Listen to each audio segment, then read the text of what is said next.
Hi there. Welcome to Children's Chapel. We are so glad you're here with us.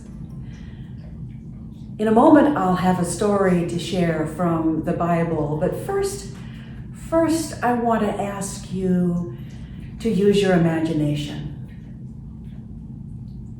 It might not be too hard because this is summertime and it's hot outside, but I want you to remember a day when it was hot and you were outside and the sun was strong, and you might have been near a pool or a lake, or perhaps a sprinkler in your front yard, and you were so hot that you dove into the water, or you ran through the sprinkler over and over and over until your skin began to shiver.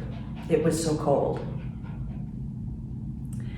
And then you stepped back out into that toasty, warm light, a toasty warmth of summer sunshine, and you could feel the water drying on your flesh and your flesh tingling with warmth. Do you remember a time like that? I bet you do. We're going to pray with that memory. We're going to remember the toasty warmth of the sunshine as if it's a reminder of God's constant love, warming our whole being. Sometimes Christians and Jews and Muslims and other people, sometimes we will cover ourselves in prayer. Kind of a reminder of not just the sunshine, but of God's love, which is more constant than the sunshine.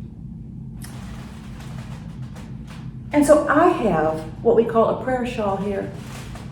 We have people at the church who knit. Can you see? Can you see? I can almost see through it. Who knit together these prayer shawls so that anyone who has been given one might wrap themselves up when they have any reason to pray, any reason at all.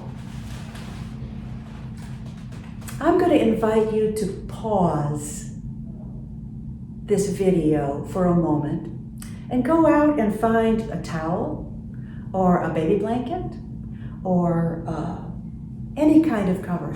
Go find something and bring it back.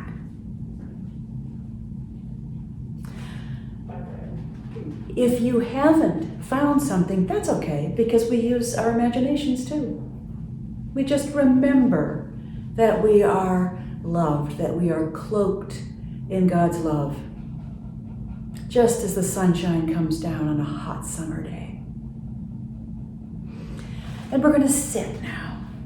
We're going to go into prayer, and we're going to bring into prayer anybody we have worried about, anybody who's suffering, anybody who's sick, anybody we've seen on the street or out in the neighborhood or on the news that has worried us.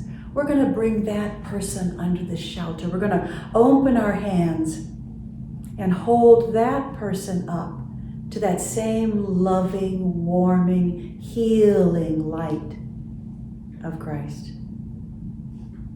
Or maybe it's you that you're worried about. Maybe you've done something wrong and it's troubling you, and you've said, "I'm sorry," and you've tried to make it right, but you still feel bad about yourself. If that's the case, I want you to hold yourself.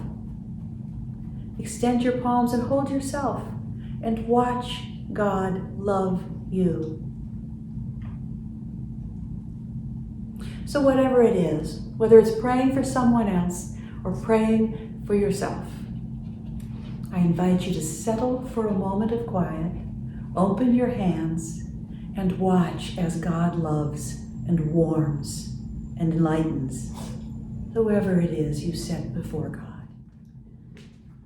How was that for you?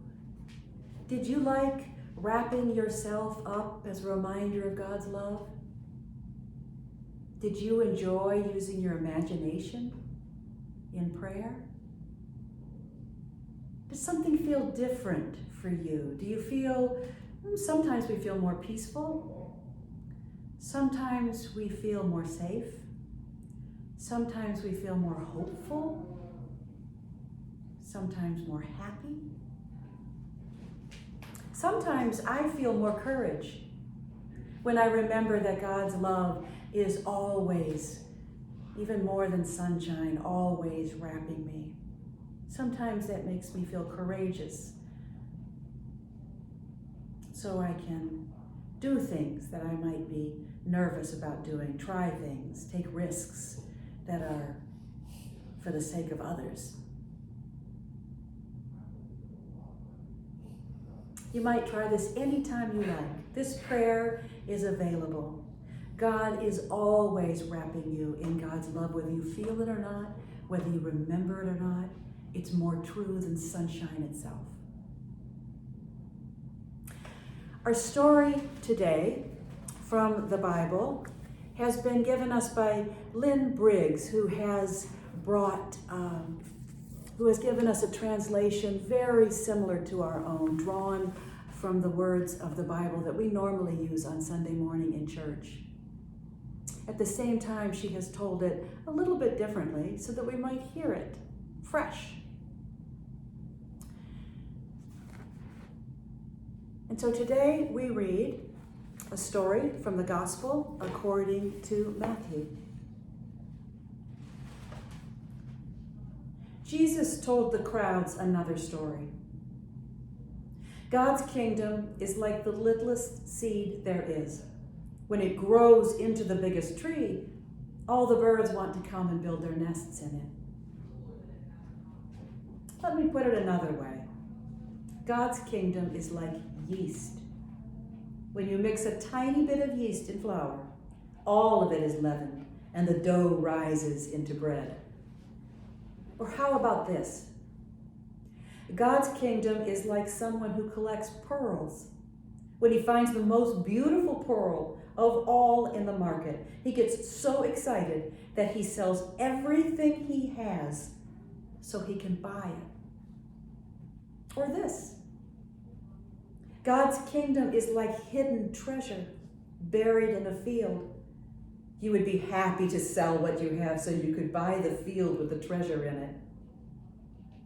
Or this. God's kingdom is like a net thrown into the sea that catches all kinds of fish. When the net is full, you put the good fish in one basket and throw out the rest. That's what will happen at the end of the world. Angels will come to sort the bad from the good. Do you understand what I'm talking about? Jesus asked his disciples. Of course we do, they replied, even though they didn't. And Jesus said, everyone fit for God's kingdom is like the owner of a store who has a cupboard full of new and old treasures.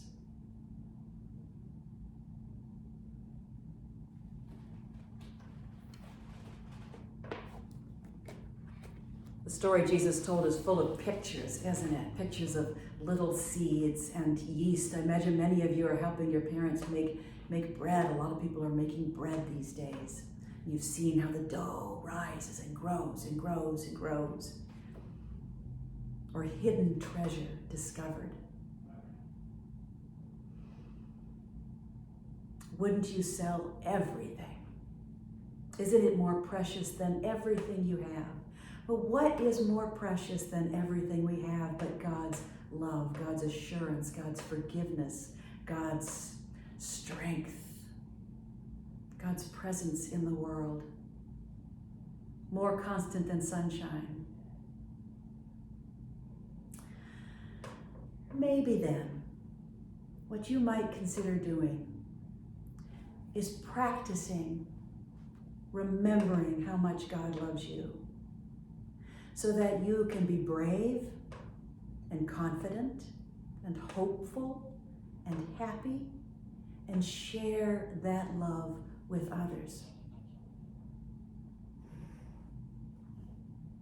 When you live as if God loves you as much as God does, you will be amazed, and there will be nothing more precious in all the world than you living and acting in love.